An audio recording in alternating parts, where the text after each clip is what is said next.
Hello and welcome. This is Americans Learn Disregard the Chicago Reacts banner here. My name is Lauren. I forgot for a second. And I'm Jordan. And today we're looking at a Casual Geographic video. This is the most generational rivalries in the animal kingdom. I like Casual Geographic. I like his videos a lot, and I have for a long, long time. So I'm excited to see this new one. Before we do get into it, I want to give a big shout out to a couple of our channel members. So thanks to Dibs members, Joe Fravel, Pterodactylus, and Dragon Eye. If you are a member, you can get access to early videos. You get, of course, some shout outs in the beginning or end of videos. And if you're a Dibs member specifically, you can suggest certain videos. And even if it is not, within the usual purview of the channel, or if it's, only got 3 views or something, like, we will watch that video and we'll do it as soon as I see the comment asking me to watch it.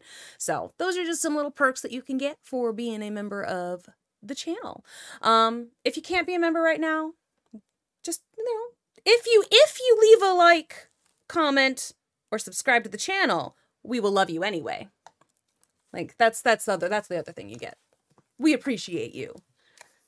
We like all of that. And now, without any further ado, the most generational rivalries in the animal kingdom. Uh-oh. Hey! Oh. What you want to do? What you want to do? Scared? I ain't never been scared. You soft. I love that guy who, like, have you seen those videos with the voiceover? The guy who does the voiceover for the. He's so freaking funny. What it takes to rather have an op alive and crippled than just dead and out the way. It's easy for us to forget, but for most animals, nature's a jihad from the jump, a gauntlet of grotesquerie, where if you die of old age, you're a spoiled minority. And with millions trying to survive at the same time, that can only lead to one thing: beef. And whether due to competition, an underdog finally biting back, or just an animal choosing the zebra bit that gator. You're gonna see. Wow. Some animals have a genuine grudge sequence into their DNA. But 2 things. One, this is technically a remake of an older video, but as a rule of thumb, anything with iPhone 8 quality or Apple headphones for a mic should be disregarded. And 2, while the facts and fades might be true, you're gonna hear me anthropomorphize animals a lot in this video and treat them like humans. But at the end of the day, animals are just playing the cards they were dealt and doing what comes naturally to survive. That being said, hating each other with prejudice-laced passion is what comes naturally to these two. Lions and hyenas might have a beef more infamous and more on sight than Tom and Jerry. It's one that involves spawn killing, Jujutsu Kaisen level jumpings, calorie jacking, on both sides mind you, and the aforementioned handicapping.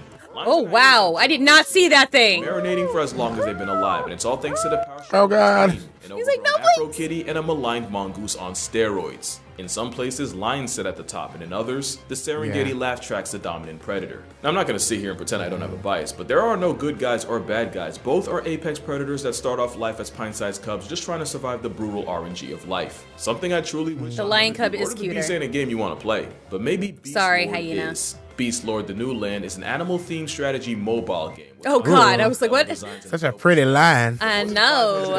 Ooh, it's a pretty tiger too. So because of a sudden change in climate and your previous home now being unlivable, you, the Beast Lord, have to find a new place to build your kingdom. But before you do anything, this is a mobile game? You gotta pick a lord, basically the point guard of the pack, the quarterback of the creature. Kind of want to play. It's gonna lead y'all to the promise. It's gorgeous. You can choose to be a collector, an invader, or a developer. Names kind of speak for themselves, but as a collector, your job is gathering resources for your colony while also Euro-stepping danger. Maybe you're a klepto that rises to high pillaging and plundering pirate style, in which case you probably identify as an invader. Or you might just be a visionary developer, forging empires and crafting alliances that sounds like too much work. Speaking for the newbies, you're probably going to want to go with collector, since that just means more resources early on. That is if I'm being strategic. If I'm being a menace, you'll definitely... You got that gorilla from Rampage, just kill the dinosaur? Whatever you choose is going to decide the fate of your entire kingdom. But no pressure, have fun with it. And to make sure you do, Beast Lord's got an exclusive offer. Use the code BL777 to score free startups and resources you're gonna be glad you had. So to join the 10 million that already have, make sure you go ahead and download Beast Lord the New Land using the link in the description and start writing your Beast Lord story today. But if you're a lion cub, there's about a coin flip chance your story ends before the first chapter, and the laugh happy Vice trap has a lot to do with it. And obviously, Vice very much versa. But what if I told you this filiform family feud ain't even the worst beef lions have to deal with? You lose tough points when it takes 10 of you to press one of them. Nah, but the real roadblock to this panther's pursuit of happiness? The animal so vindictive, folks nicknamed it Black Death and Widowmaker. Cape buffaloes stand on business, and they'll trap lions in trees for hours, and they'll even hit an Uno reverse and hunt the hunter. And with herds that can reach quadruple digits, they'll more than weaponize the power of friendship. Say what you will, I've never seen a hyena make a lion look like that. That's a lion cub. And it's all thanks to mobbing. And mobbing's exactly what you see here, and it's fueled by the beef between a rogue stealth assassin build without the bulk or squad advantage of lions and hyenas, and a highly intelligent, highly social tank of a primate. Divided, baboons are leopard lunch meat. United, and the leopard gets folded like an omelet. You know it's an iconic beef when the kids are involved, and both leopards and baboons will kidnap the young of each other. With leopards, some say it's a debate the baby's bigger, meatier parents, while baboons have enough foresight to cancel a cub before it can grow up into a problem. That's not the only theft they commit. Baboons are underrated predators that'll turn a gazelle baby shower into a homicide and a happy meal, which means baboons aren't above pocket picking other predators, which makes it wild hypocritical that the same malice monkeys will ruin leopard hunts with an alarm call to warn their prey. It takes a special level of hatred to bread block a predator on the hunt. It's like how we used to think humpback whales were the guardians of the sea for saving other animals from killer whales. Whole time it's an ancestrally traumatized cetacean going out of its way to interfere with orca hunts to make sure the zebras go home hungry. You see, the whale killers will often murk baby whales, and the humpback hood does not let that slide. Good for the humpbacks. It's not just on sight. Any sense is an invitation. One time a pair of spite-powered humpbacks sabotaged a group of orcas after a gray whale calf and proceeded to harass them for 6 hours straight. Good. Apparently even penguins have benefited from the beef. As the humpback motto states, no orca alive shall prosper. See, I like, you know what? Screw orcas, really. I mean, they're pretty. They're gorgeous to look at, but they are horrible. They're so mean. So it's like, harass them. You know that they do it for fun to everybody else. Yeah. So it's like, let's go. Let's go. Bully him back. Bully him back. I love this because I think about this in terms of I'm like super into indigenous cultures and like the ideas of animals. Like it's not even just a spirit thing. Just so we're clear, I'm not culturally appropriating. I am Nooksack. And we do use animals, but the idea that like people have these, I've always found it interesting, these embodiments of these things, because I watch interactions between people and it reminds me of things I've learned about the animal kingdom almost always, and I always come back to it, and just hearing this where it's like the beef, the generational beef between like little tribes. You know, humans are animals too. Yeah. Sorry, y'all. We just be mammals. And that's on pod. It might seem like the leopard gets grief religiously in this beef. Just know when the lights go out, it's a different story. In fact, it's the busted night vision and being the best tree climbing cat that makes it a bane to baboon. So I'd say it's pretty even. And if you're wondering what happened to him, he's fine. And the very next day, he was seen trying a trio of porcupine. So clearly his risk calculator's broken. But at least baboons have numbers on their side against an athletically disrespectful feline. Imagine having problems with the biggest cat on the planet and having to run that fade solo. The tiger's the death stroke of the cat world, a walking census subtraction that'll take down gars, crocodiles, and tigers are on record eradicating elephants. They even dare go after bears, including the most homicidal one on the planet. The sloth bear's gotta be the most trigger happy of the bears, and it's all thanks to this thing I just made up called the predator-prey paradox. Basically, it means you're infinitely more fornicated in the fortune department if a moose presses you than if a bear, because with predators, you gotta convince them you're worth the effort, but an animal that already gets hunted will turn you into a was before they take time to judge your I've seen intent. that. Real I've life seen that Bulu video. often gets bodied by tigers and leopards. Also, most of their diet is insects, and the same claws that help them break into termite apartments means they can't just climb from the smoke like some other bears. Wow. What you got here is a high-strung insect eater with predator hardware. It's like a giant honey badger, and they're so unpredictable that folks actually fear them more than they do tigers. Not for no reason, because despite having a bigger population and a wider range, brown bears actually murk half the people this floppy-faced anxiety attack does. But you see, the thing with tigers, bears can make up to 5% of their diet, and they usually target cubs or moms with cubs. The tiger trauma runs so deep that since tigers have been known to imitate sandbar deer while hunting them, sloth bears got Pavloved into panicking at the sound of real deer. So what you got here is a beef between a predator and prey that opts for fight over flight. Sloth bears will square up to a tiger head on, and the sheer balls of facing them can intimidate inexperienced tigers that don't know any better. The ones that do prefer to catch them slipping at the termite mound, ambushing the sloth bear and going for its neck. Because once a slothy has to grapple with a giant house cat, it's up for him. But even that then, bear was like, bitch, you thought! Yeah. Sloth bears instinctively go for the face, and even in a losing effort, the bear can cripple the tiger. Especially when it's a mother ready to die about her baby. And I was not kidding with the aggressive volca in the higher weight class. And stand on business. Like honey badger don't care. A healthy level of respect and fear, where sloth bears usually avoid tigers, and tigers are generally wary of bears. Meanwhile, the next beef has one animal literally praying they don't run into each other. 2020 had a lot of headlines, so many that you probably forgot the murder hornet subplot. I did not forget the murder hornet Asian giant subplot. hornets, and they are pretty much Black Air Force energy in the form of a bug. Their sting is sharp enough to poke through gear beekeepers normally wear, and their finishing move literally involves decapitating their prey with their mandibles. In Japan, these homicide hornets knock off 30 to 50 people a year, and it's not just people getting put on shirts. They also severely bully bees, and unlike bees, they can sting multiple times, can deliver 10 times the venom, are 5 times bigger, and are built like a tiny armored fighter jet.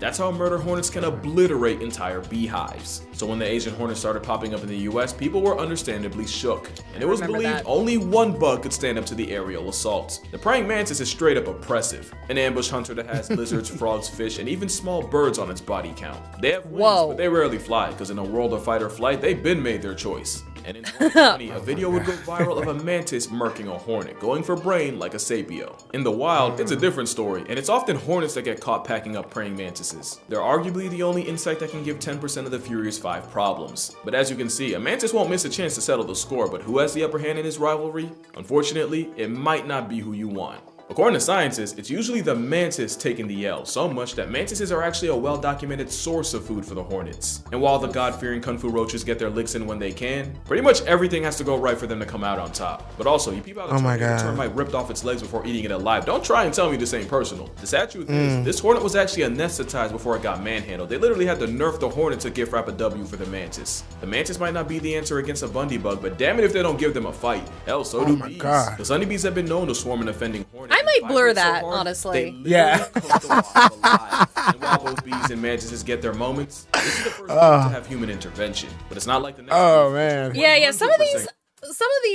Oh man. I think I might blur. Wow. He didn't blur any of it. I might blur some of this.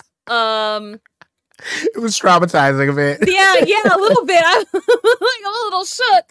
The decision has been made, so if you did not see that, I'm a little traumatized.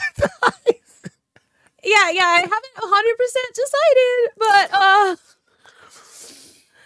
you know, if it is blurred and you want to see it happen for realsies, go to his channel and watch it there, cause it be there. Woof.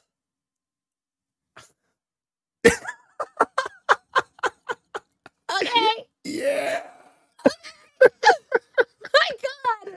I'm ready. Casual. Okay. Caused by humans. The heaviest snake on the planet is the green anaconda, and the second heaviest is currently slithering all over Florida. The Burmese python can measure nearly 20 feet long, weigh up to and over 200 pounds, and kills anything from dogs to deer to birds to bobcats. Normally you'd have to go to Southeast Asia to see them, but thanks to Florida's fetish for f***ery, along with illegal pet releases, the same predator that puts the noose in nuisance is now a legitimate part of the population. They were first seen in the Everglades in 1979. Today, they're hundreds of thousands strong. Oh God, look at him go. Florida folded to Hurricane Andrew, which leveled a python breeding facility and allowed them all to escape. Today it's believed that for every one python that gets sighted, there's hundreds if not up to 1,000 that don't. And with 30,000 sightings from 2008 to 2010, safe to say Florida's officially finding out. The problem is, back in Burma, they have tigers and leopards to keep them in check, but here, there's only one animal that can hope to stop them. Alligators are a prehistoric assault weapon, and on the rare, they've been known to murk cougars and black bears. And as predators without prejudice, they'll also feed on smaller snakes like the python. The problem is, once pythons get big enough, they'll eventually spin the block and cook gators. So now what you got is a sledgehammer with teeth and a leather straitjacket in an arms race constantly trying to eat each other. And I'm still not doing this justice. When the Bane of Burma swallows an alligator, its body goes into overdrive. Its heart rate increases, organs like its heart, kidneys, and liver all get bigger, and its metabolism hits another gear. Not only can a python— Oh my God, both of us made the exact same face. That was wild. Also, I just think it's kind of wild, like, for a python to come back and be like, remember you ate my cousin? Oh my God. Oh my goodness. Just wild. I think both of our jaws they just dropped, I think, at the exact same moment. Yeah, that was just wild. Oh my God. This video is... I am terrified. Also, I know some Burmese people because we took in a bunch of refugees in my hometown at one point, and I met a woman whose child was eaten by a python. So that was... God. Yeah. Terrible. Yeah, that's... Yeah. Yeah. That's awful. Yeah. Yeah, she's okay now. She does pretty well. She has 2 other children. Yes, that's very sad. Yeah.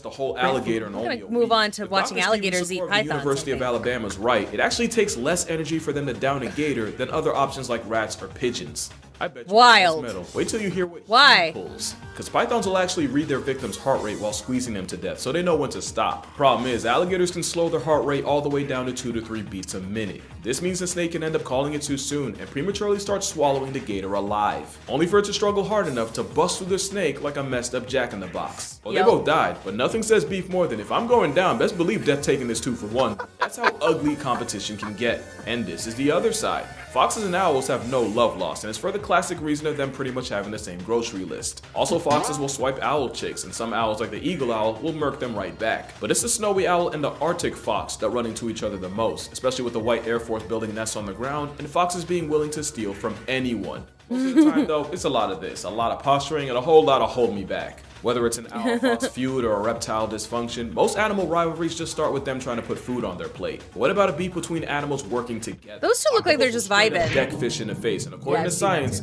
it's a case of workplace assault. Octopus and fish-like groupers often team up to hunt, since the octopus can chase prey through coral crevices, and if the prey tries to do the race in open water, they get got by the grouper. You see 2 problems. 1, in a partnership, someone's bound to get shorted, and 2, octopus are smart enough to hold grudges and just do stuff out of spite. An octopus named Truman decided what did she try to do? Walking with one of the researchers. They just do stuff out of spite. She tried eating an octopus alive and he wasn't having it. Okay, she deserves this. An octopus named Truman decided he wasn't rocking with one of the researchers, so every time he'd see her, he'd give her the old siphon saltwater shower. Months later to visit, and at that point, Truman hadn't been on disrespectful timing in a minute. Yeah, that streak ended the moment he saw her, as he super soaked her on sight. Octopuses that feel like they're getting cheated in a partnership are much more likely to get punchy.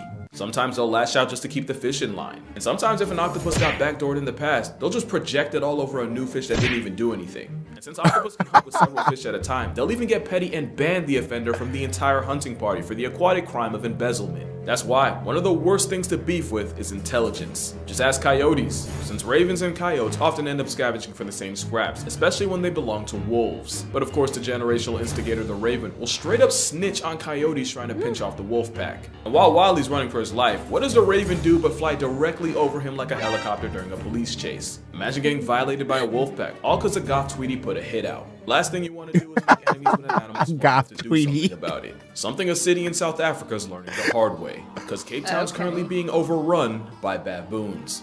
And like we've learned about the horribleness of baboons earlier. No matter what you tell them, there's always going to be tourists feeding panhandling primates. The only issue is baboon society runs on bullying, where dominant monkeys will basically steal the lunch money of lower ranks. So not only do baboons not fear humans, but because people kept feeding them, a lot of them see all humans as low ranks and treat them like it. And they've gotten OD disrespectful about it. Cape Town baboons have been known to break into houses to raid fridges, they'll mug small children, and you can even get carjacked by a whole troop. Thanks to the Cape Nation Conservation Laws Amendment Act, it's illegal to feed, trap, poison, or kill the monkeys, meaning these habitual climbing out the window. They're like, nope, this is your car now. To court over shooting a baboon after he said 8 of them broke into his kitchen and started attacking him and his wife. But with thug monkeys also stealing crops, some people said thug fighting back. And not only do the monkeys end up getting hurt or murked, it only makes the baboons lash out even harder. That's not the dental of an animal you want problems with. But at the end of the day, the baboons are just doing what comes naturally, and they wouldn't even have to be on timing if we didn't go and build a city on their front lawn. Plus, a baboon can go through your trash can and find more nutrition in 30 seconds than it would in 6 hours of foraging, so we can't be mad at them for working smarter.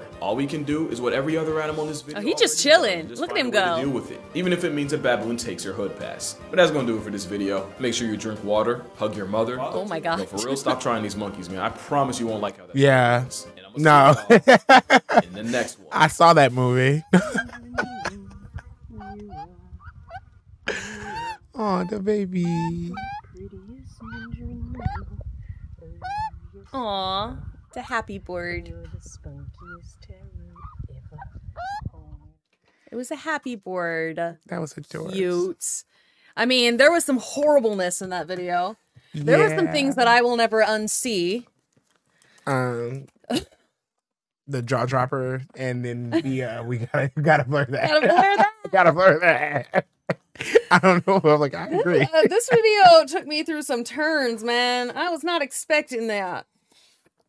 I mean, I didn't expect it to be that intense, but like of like how intense it was. But I knew that there were probably like generational like. I mean, like we knew that we were going to be talking about animals that hate each other and probably eat each other, so we knew that there would be some stuff. There was just some stuff I was not expecting. Yeah, and we really need to stop that beef with the bonobos. Oh, those are baboons. Those are baboons. I'm sorry. The bonobos are scary. Yes, bonobos are scary too. But they are attacking a human city as well. Oh yeah. So I can't remember. I don't know. I said bonobos for some reason, but the baboons are in Cape Town, and I was like, oh, that's happening there too. Yeah, that don't look great. No. And bonobos, what people thought were peaceful, they are not. But baboons have never been. No, look at them teeth. Like they always been scary. They are ready. Wasn't there like a scene in like Tarzan or something where the baboons mobbed and chased Tarzan? Yeah. Or Jane, I think. Yeah. I mean, they mobbed and chased Jane, and they were scary, and then Tarzan helped her with them, like to like teach them. He taught her some baboon, but yeah, I remember that. They were scary in that movie. Baboon, yeah, they're scary in the movie. Yeah, they're terrifying, and so Cape Town is in trouble. Whoops. We just keep building on It's gonna be Planet of the Apes soon. It's gonna be Planet of the Baboons. Planet of the Baboons. They gonna get us. Here's my thing: if they get that much nutrition in it, so we save them 6 hours from our trash, save them 6 hours of foraging. Now, like they have much more time to do activities. Yeah, and much more time to gain some intelligence up in there. And to a lot of them are figuring out like decoration. They're putting on cute little like flowers and stuff in their hair. Have you seen any of that? They starting to decorate. Yeah, we in trouble, y'all. Yes. Pretty soon they're gonna be doing math. I feel like engineering. Yeah. We're in trouble. We'll teach them 1 + 1, and then it's over. And that baboon breaks out, goes and teaches everybody else. Next thing you know, we're done for. Exactly. Anyway, that was the most generational rivalries in the animal kingdom. We're screwed. Yeah. Also, yikes. Interesting video. A precursor to future generational trauma. Yep. From the Baboon War. Yep. The Great Baboon War. Not my uncle. No. Thank you so much for watching. We will see you in the next video. Bye.